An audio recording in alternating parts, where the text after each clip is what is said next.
নমস্কার বন্ধুরা, আমি আজকে বানিয়েছি টুটি ফুটি দিয়ে একটা মিষ্টি ব্রেড।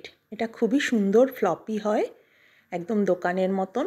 এই দেখুন, আমি এটা একটু কেটেও দেখিয়ে দিচ্ছি কত নরম আর সফট হয়েছে এটা। তো এটা কেমনভাবে আমি বানিয়েছি সেটা দেখাই আপনাদের, চলুন। তো আমি একটা বাটি নিয়ে নিয়েছি, এর মধ্যে আমি একটা বোল মেপে 200 গ্রাম মতন সুজি নিয়ে নিয়েছি, স্বাদ অনুযায়ী নুন আর 5 টেবিল চামচ আমি চিনি নিয়ে নিচ্ছি এই চামচের।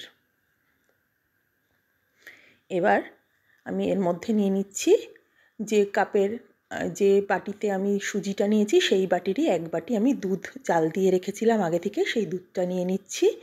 এই সমস্ত কিছুকে খুব ভালো করে মিক্সড করে নেব। এখানে দুধের জায়গায় জলও ব্যবহার করা যেতে পারে। এবার এই সমস্ত কিছুকে একটু চামচ দিয়ে ভালো করে মিক্সড করে নিয়ে আমি এটাকে ঢাকা দিয়ে 20-30 মিনিটের জন্য রেখে দেব, যতক্ষণ না অবধি চিনিটা ভালো করে গলে যাচ্ছে। দেখুন, চিনিটা পুরো গলে গেছে। এবার আমি এর মধ্যে দিয়ে দেব গুঁড়ো দুধ 3 টেবিল স্পুন। গুঁড়ো দুধটা দেওয়ার পর এটাতে টেস্টটা আরও ভালো হয়। আর দিয়ে দেব 1 টেবিল স্পুন ময়দা। এবার এই সমস্ত কিছুকে খুব ভালো করে মিক্সড করে নেব। এটা মিক্সড যত ভালো করে হবে তত এটা ফ্লপি হবে।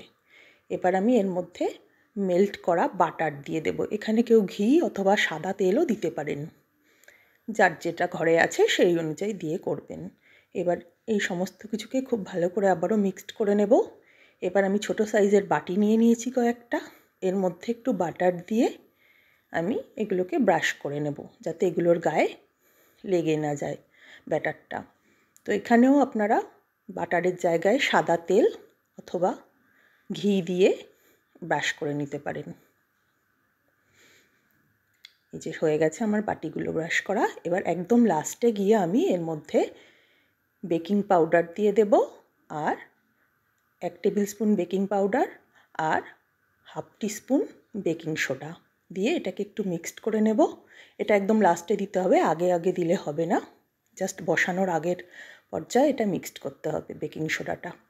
এবার আমি বাটির মধ্যে 2 হাতা এই ব্যাটারটা দিয়ে দেব।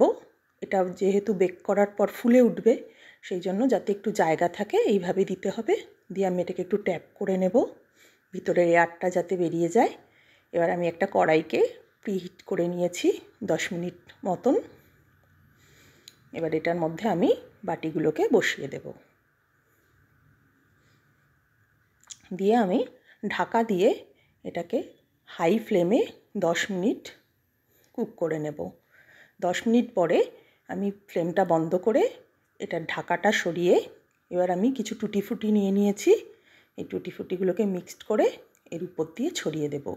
আমি টুটি ফুটিটা একটু পরে দিলাম, যাতে এগুলো ভিতরে বসে না যায়। ওপর থাকলে এটা দেখতে খুব সুন্দর লাগে, সেই জন্য আমি টুটি ফুটিটা একটু পরে দিচ্ছি 10 মিনিট কুক করার পর। এবার আমি এটা সাজিয়ে নিয়ে আবারও আমি এটাকে ওপর থেকে ঢাকা দিয়ে দেব, দিয়ে ফ্লেমটা অন করে দেব। দিয়ে আমি এটাকে আরও 15-20 মিনিট কুক করে নেব। 15-20 মিনিট বাদে আমি এটাকে একটুখানি একটা টুথপিক দিয়ে টেস্ট করে দেখে নেব যে এটার ভিতরে কাঁচা আছে কি না। তো এই দেখুন, একদমই কাঁচা নেই, কারণ টুথপিকটা একদম পরিষ্কারই উঠেছে।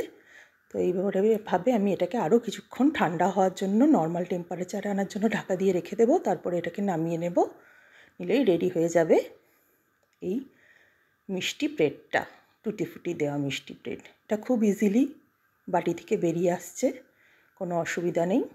আর খুব ফ্লপিও হয়েছে, দেখুন একদম দোকানের মতো। আপনারা ইচ্ছে করলে বাচ্চার টিফিনেও এটা বানিয়ে দিতে পারেন। এটা খুবই হেলদিও বাচ্চাদের জন্য। নমস্কার।